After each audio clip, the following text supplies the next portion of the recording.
ನಾನು ಈ ದಿನ ರುಚಿ ರುಚಿಯಾದ ಬೀಟ್ರೂಟ್ ತಾಲಿಪಟ್ಟು ಅಥವಾ ಕಂಡು ರೊಟ್ಟಿ ಅಂತೀವಿ ನಮ್ಮಲ್ಲಿ, ಅದನ್ನು ಮಾಡ್ಕೊಂಬಂದಿದ್ದೀನಿ. ಇದಕ್ಕೆ ನಂಚ್ಕೊಳ್ಳೋಕ್ಕೆ ಮಾವಿನಕಾಯಿ ಕಾಯಿರಸ ಮತ್ತು ಟೊಮೊಟೊ ಈರುಳ್ಳಿ ಹಾಕಿ ಒಂದು ಸ್ಪೆಷಲ್ ಚಟ್ನಿ ಮಾಡಿದ್ದೀನಿ. ಇವೆರಡು ಕಾಂಬಿನೇಷನು ಬಹಳ ರುಚಿ ಕೊಡುತ್ತೆ. ನೋಡಿ, ರೊಟ್ಟಿ ಮುಟ್ಟಿದರೆ ಎಷ್ಟು ಸ್ಮೂತ್ ಇದೆ ಅಂತ. ಈ ರೊಟ್ಟಿಗೆ ಈ ಚಟ್ನಿ ಹಾಕ್ಕೊಂಡು ತಿಂದರೆ ಅದರ ರುಚಿ ಹೇಳೋಕ್ಕಾಗದಷ್ಟು. ಬನ್ನಿ, ಬೀಟ್ರೂಟ್ ರೊಟ್ಟಿ ಮಾಡೋ ರೆಸಿಪಿ ತೋರಿಸ್ತೀನಿ, ವಿಡಿಯೋ ನೋಡ್ತಾ ಹೋಗೋಣ. ಒಂದು ಬೀಟ್ರೂಟ್ ಗೆಡ್ಡೆನ ತುರಿದು ಇಟ್ಕೊಂಡಿದ್ದೀನಿ. ಒಂದು ಮುಷ್ಟಿ ಕೊತ್ತಂಬರಿ ಸೊಪ್ಪು ಸಣ್ಣ ಹೆಚ್ಚಿದ್ದೀನಿ. ಒಂದು ಈರುಳ್ಳಿ ಹೆಚ್ಚಿಟ್ಕೊಂಡಿದ್ದೀನಿ. ಹಾಗೆ ಕರಿಬೇವಿನ ಸೊಪ್ಪು ಹೆಚ್ಚಿದ್ದೀನಿ.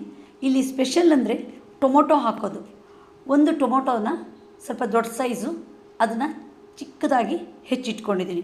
ಟೊಮೊಟೊ ಹಾಕಿದರೆ ರೊಟ್ಟಿ ಬಹಳ ಟೇಸ್ಟ್ ಇರುತ್ತೆ. ಸಾಮಾನ್ಯವಾಗಿ ತಾಳಿಪಟ್ಟಿಗೆ ಟೊಮೊಟೊ ಹಾಕೋದು ಕಮ್ಮಿ. ನೋಡಿ, ಈ ದಿನ ತೋರಿಸ್ತೀನಿ ಎಷ್ಟು ಟೇಸ್ಟ್ ಬರುತ್ತೆ ಅಂತ. ಒಲೆ ಮೇಲೆ ಬಾಣಲೆ ಇಟ್ಕೊಂಡಿದ್ದೀನಿ.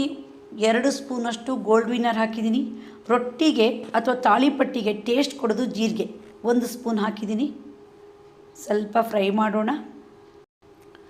ಈಗ ಅರ್ಧ ಸ್ಪೂನು ಸಾಸಿವೆ ಕಾಳು ಹಾಕ್ತೀನಿ.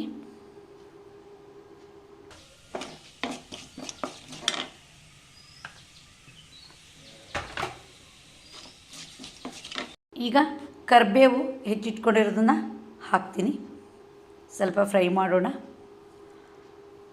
ಈರುಳ್ಳಿ ಹಾಕೋಣ.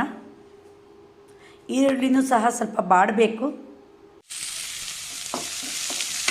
ಈಗ ಟೊಮೊಟೊ ಹಣ್ಣು ಹಾಕ್ತೀನಿ. ಟೊಮೊಟೊ ಹಣ್ಣು ಸಹಿತ ಚೆನ್ನಾಗಿ ಬಾಡಬೇಕು. ನಾನಿಲ್ಲಿ ರೊಟ್ಟಿ ಖಾರಕ್ಕೆ ಜೀರಿಗೆ ಮೆಣಸಿನ್ಕಾಯಿ ಪೇಸ್ಟ್ ಹಾಕ್ತೀನಿ. ಹಣ್ಣಾದ ಜೀರಿಗೆ ಮೆಣಸು ಅಥವಾ ಹಸಿ ಜೀರಿಗೆ ಮೆಣಸನ್ನ ತಂದು ಮಿಕ್ಸಿಲಿ ಹಾಗೆ ಪೇಸ್ಟ್ ಮಾಡಿ ಇಟ್ಕೊಂಡು ಒಂದು ಬಾಕ್ಸಿಗೆ ಹಾಕಬೇಕು. ಅದಕ್ಕೆ ಅರ್ಧ ಸ್ಪೂನು ಗೋಲ್ಡ್ ವಿನ್ನರು ಮತ್ತು ಅರ್ಧ ಸ್ಪೂನು ಲಿಂಬೆಹಣ್ಣಿನ ರಸ ಹಾಕಿ ಫ್ರಿಜ್ಜಲ್ಲಿಟ್ಟರೆ ತಿಂಗ್ಳುಗಟ್ಟೆ ಆದರೂ ಹಾಳಾಗಲ್ಲ. ಈಗ ನಾನು 1/4 ಸ್ಪೂನಷ್ಟು ಜೀರಿಗೆ ಮೆಣಸಿನ್ಕಾಯಿ ಪೇಸ್ಟನ್ನು ಇಲ್ಲಿ ಒಗ್ಗರಣೆಗೆ ಹಾಕ್ತೀನಿ. ಇದು ಒಂದು ರುಚಿ ಇರುತ್ತೆ ಜೀರಿಗೆ ಮೆಣಸು ಹಸಿ ಮೆಣಸಿಗಿಂತ, ಮತ್ತು ಗ್ಯಾಸ್ಟ್ರಿಕ್ ಆಗೋಲ್ಲ. ಈಗ ತುರಿದಿರೋ ಬೀಟ್ರೂಟ್ ಹಾಕ್ತೀನಿ. ಬೀಟ್ರೂಟ್ ಸಹಿತ ಸ್ವಲ್ಪ ಚೆನ್ನಾಗಿ ಬಾಡಬೇಕು ಒಗ್ಗರಣೆಯಲ್ಲಿ.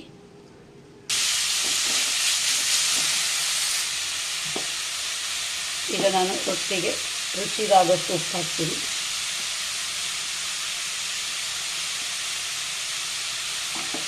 ಈಗ ಒಗ್ಗರಣೆಗೆ ಹಾಕಿರೋ ತರಕಾರಿ ಎಲ್ಲ ಬೆಂದಿದೆ. ಗ್ಯಾಸ್ ಆಫ್ ಮಾಡೋಣ. ಈಗ ಕೊತ್ತಂಬರಿ ಸೊಪ್ಪು ಹಾಕೋಣ. ಯಾವಾಗಲೂ ಕೊತ್ತಂಬರಿ ಸೊಪ್ಪು ಹಾಕಿದ ಮೇಲೆ ಅದನ್ನು ಬಿಸಿ ಮಾಡಬಾರ್ದು, ಆವಾಗ ಟೇಸ್ಟ್ ಇರಲ್ಲ. ಈಗ ಪಲ್ಯ ರೆಡಿಯಾಗಿದೆ. ಅಕ್ಕಿ ಹಿಟ್ಟನ್ನು ಹಾಕೋಣ.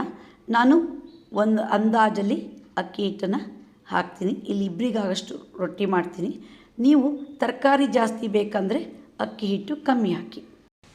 ಈಗ ಬಾಣಲೆ ಬಿಸಿಗೆ ಅಕ್ಕಿ ಹಿಟ್ಟನ್ನು ಹಾಕಿದಾಗ ಸ್ವಲ್ಪ ಬಿಸಿ ಆಗುತ್ತೆ ಹಿಟ್ಟು. ಒಂದು 2 ಸುತ್ತು ಹಾಗೆ ಹುರಿದು ಮಿಕ್ಸ್ ಮಾಡೋಣ. ಹೀಗೆ ಮಿಕ್ಸ್ ಮಾಡೋದ್ರಿಂದ ರೊಟ್ಟಿ ರುಚಿ ಬರುತ್ತೆ. ಅಳತೆ ಪ್ರಕಾರ ನೀರು ಹಾಕೋದಾದರೆ 1 ಲೋಟ ಅಕ್ಕಿ ಹಿಟ್ಟಿಗೆ 2.5 ಲೋಟ ನೀರು ಇಲ್ಲಿ ತಾಳಿಪಟ್ಟಿಗೆ ಹಿಡಿಯುತ್ತೆ. ನೀರು ಯಾವಾಗಲೂ ಕೊತ ಕೊತ ಅಂತ ಕುದೀತಾ ಇರಬೇಕು. ಆವಾಗಲೇ ಈ ಅಕ್ಕಿ ಹಿಟ್ಟಿನ ರೊಟ್ಟಿ ತುಂಬ ಟೇಸ್ಟ್ ಬರೋದು ಮತ್ತು ಮೃದು ಬರೋದು. ಈಗ ಸ್ವಲ್ಪನೇ ನೀರು ಹಾಕೋಣ. ಕಮ್ಮಿ ಆದರೆ ಮತ್ತೆ ಹಾಕೋಣ. ಒಂದು ಸರಿ ಚೆನ್ನಾಗಿ ಮಿಕ್ಸ್ ಮಾಡ್ಕೊಳ್ಳೋಣ. ಈಗ ಹಿಟ್ಟು ಬಿಸಿ ಇದೆ. ಸ್ವಲ್ಪ ತಣ್ಣಗಾದಮೇಲೆ ಚೆನ್ನಾಗಿ ನಾದೋಣ. ಈಗ ಹಿಟ್ಟು ತಣ್ಣಗಾಗಿದೆ. ಸ್ವಲ್ಪ ನೀರು ಮುಟ್ಕೊಳ್ತಾ ಚೆನ್ನಾಗಿ ಕಲಿಸ್ಬೇಕು. ತುಂಬ ಗಟ್ಟಿನೂ ಇರಬಾರ್ದು, ತುಂಬ ನೀರು ಇರಬಾರ್ದು ಹಿಟ್ಟಿನ ಹದ. ತಾಳಿಪಟ್ಟು ತಣ್ಣೀರಲ್ಲಿ ಕಲಸಿ ಮಾಡೋರು ಇದ್ದಾರೆ, ಆದರೆ ಅದು ರೊಟ್ಟಿ ಸ್ಮೂತ್ ಬರಲ್ಲ. ತಣ್ಣಗಾದಮೇಲೆ ತುಂಬ ಒರಟಾಗಿಬಿಡುತ್ತೆ. ಈ ಬಿಸಿ ನೀರಲ್ಲಿ ಕಲಸಿ ಚೆನ್ನಾಗಿ ನಾದಿದಾಗ ಬಹಳ ಮೃದು ಮತ್ತು ಟೇಸ್ಟ್ ಕೊಡುತ್ತೆ. ಈಗ ನೋಡಿ, ನಾನು ಹಿಟ್ಟನ್ನು ಚೆನ್ನಾಗಿ ಕಲಸಾಯಿತು. ಯಾವಾಗಲೂ ತಾಳಿಪಟ್ಟಿಗೆ ಉಂಡೆ ಮಾಡಿಡಬಾರ್ದು. ತಕ್ಷಣ ಕಲಸಿ ಉಂಡೆನ ತಕ್ಷಣ ರೊಟ್ಟಿ ಮಾಡಬೇಕು. ಒಲೆ ಮೇಲೆ ಕಾವಲಿ ಇಟ್ಕೊಂಡಿದ್ದೀನಿ. ಈಗ ಎಣ್ಣೆ ಹಚ್ತೀನಿ. ಸಾಮಾನ್ಯಕ್ಕೆ ಎಲ್ಲದಕ್ಕೂ ಕೊಬ್ಬರಿ ಎಣ್ಣೆ ಉಪಯೋಗಿಸ್ತೀನಿ, ಆದರೆ ರೊಟ್ಟಿ ತಟ್ಟಕ್ಕೆ ಮತ್ತು ದೋಸೆಗೆ ಮಾತ್ರ ಕೊಬ್ಬರಿ ಎಣ್ಣೆ ಬರಲ್ಲ. ಕೈಗೆ ಎಣ್ಣೆ ಮುಟ್ಕೊಂಡು ಹಿಟ್ಟನ್ನು ಉಂಡೆ ಮಾಡಬೇಕು. ನೋಡಿ ಆವಾಗ ಎಷ್ಟು ಮೃದು ಬರುತ್ತೆ ಅಂತ. ಹೆಚ್ಚು ತಿಕ್ಕೋದೇ ಬೇಡ. ಉಂಡೆ ರೆಡಿ ಆಯಿತು. ಈಗ ಪ್ಲಾಸ್ಟಿಕ್ ಶೀಟಿಗೆ ಚೆನ್ನಾಗಿ ಎಣ್ಣೆ ಹಚ್ಕೊಳ್ಳೋಣ. ಉಂಡೆ ತಗೊಂಡಿದ್ದೀನಿ. ಈಗ ಫಸ್ಟ್ ಬೆರಳಲ್ಲಿ ತಟ್ತಾ ಹೋಗೋಣ. ನೋಡಿ ಎಷ್ಟು ಸ್ಮೂತ್ ಇದೆ ಅಂತ. ಈ ಹದದಲ್ಲೇ ಇರಬೇಕು ಯಾವಾಗಲೂ ಹಿಟ್ಟು. ಒಗ್ಗರಣೆ ಹಾಕಿ ತರಕಾರಿಗಳನ್ನು ಸೇರಿಸಿ ರೊಟ್ಟಿ ಮಾಡೋದ್ರಿಂದ ರೊಟ್ಟಿ ತಿಂದ ತಕ್ಷಣ ಗಂಟಲು ಸುಡಲ್ಲ ಮತ್ತು ಹುಳಿ ತೇಗ್ ಬರಲ್ಲ.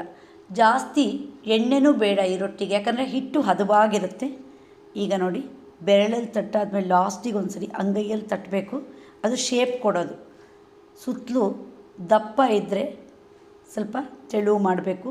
ಕೆಲವು ಸರಿ ಹರಿದು ಹೋಗಂಗಿರುತ್ತೆ, ಅಲ್ಲೆಲ್ಲ ನೀಟಾಗಿ ತಟ್ಬಿಟ್ರೆ ಸರಿ ರೊಟ್ಟಿ.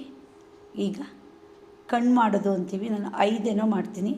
ಯಾಕಂದರೆ ಇದು ಕಾವಲಿಗೆ ಹಾಕಿದಾಗ ಎಣ್ಣೆ ಹಾಕಿದರೆ ಅದು ಎಣ್ಣೆ ತಗೊಂಡು ಚೆನ್ನಾಗಿ ಬೇಯುತ್ತೆ. ನೋಡಿ ಕಾವಲಿ ಕಾದಿದೆ. ಈಗ ರೊಟ್ಟಿ ನೀಟಾಗಿ ಮಾಡಬೇಕು, ಆವಾಗ ಕ್ಲೀನಾಗಿ ಬಿಟ್ಕೊಂಡ್ಬಿಡುತ್ತೆ. ನೋಡಿ ಈಗ ಎಣ್ಣೆ ಹಾಕೋಣ. 1 ಸ್ಪೂನ್ ಎಣ್ಣೆ ತಗೊಂಡಿರ್ತೈತೆ, ಅಷ್ಟು ಹಾಕಲ್ಲ ನಾನು. ಅದಕ್ಕೆ ಹಿಂಗೆ ಕಣ್ಣಿಗೆ ಹಾಕಿದಾಗ ಕ್ಲೀನಾಗಿ ಎಣ್ಣೆ ಹೋಗುತ್ತೆ. ಯಾವಾಗಲೂ ರೊಟ್ಟಿಗೆ ಮುಚ್ಚಬೇಕು, ಮುಚ್ಚಿ ಬೇಯಿಸಿದರೆ ಚೆನ್ನಾಗಿ ಬೇಯೋದು. ಈಗ ಬೇಯಲಿ. ಈಗ ಮುಚ್ಚಿ ತೆಗೆಯೋಣ. ಸ್ವಲ್ಪ ಎಳಗ್ಸಕ್ಕೆ ಬರುತ್ತಾ ನೋಡಬೇಕು. ನೋಡಿ ಬರುತ್ತೆ. ಈಗ ರೋಸ್ಟ್ ಬೇಕಂದರೆ ಸ್ವಲ್ಪ ಜಾಸ್ತಿ ಬೇಯಿಸಿದರೆ ಸರಿ. ರೊಟ್ಟಿ ಸ್ವಲ್ಪ ರೋಸ್ಟ್ ಆಗಿದೆ. ಈಗ ತೆಗೆದು ಹಾಕೋಣ. ಬೀಟ್ರೂಟ್ ರೊಟ್ಟಿ ರೆಡಿ ಆಯಿತು. ನೋಡಿದ್ರಲ್ಲ ಬೀಟ್ರೂಟ್ ರೊಟ್ಟಿ ಹೇಗೆ ಮಾಡೋದು ಅಂತ. ನೀವು ಇದೇ ಥರ ಮಾಡಿ ನೋಡಿ, ರುಚಿ ಬಹಳ ಚೆನ್ನಾಗಿರುತ್ತೆ. ಯಾವಾಗಲೂ ಈ ಥರ ತರಕಾರಿನ ಉಪಯೋಗಿಸಿ ರೊಟ್ಟಿ ಮಾಡಿದರೆ ಆರೋಗ್ಯಕ್ಕೆ ತುಂಬ ಒಳ್ಳೆಯದು. ನೋಡಿದ್ರಲ್ಲ ಈ ವಿಡಿಯೋ ನಿಮಗೆ ಇಷ್ಟ ಆದರೆ ಲೈಕ್ ಮಾಡಿ, ಶೇರ್ ಮಾಡಿ, ಸಬ್ಸ್ಕ್ರೈಬ್ ಮಾಡಿ. ಧನ್ಯವಾದಗಳು.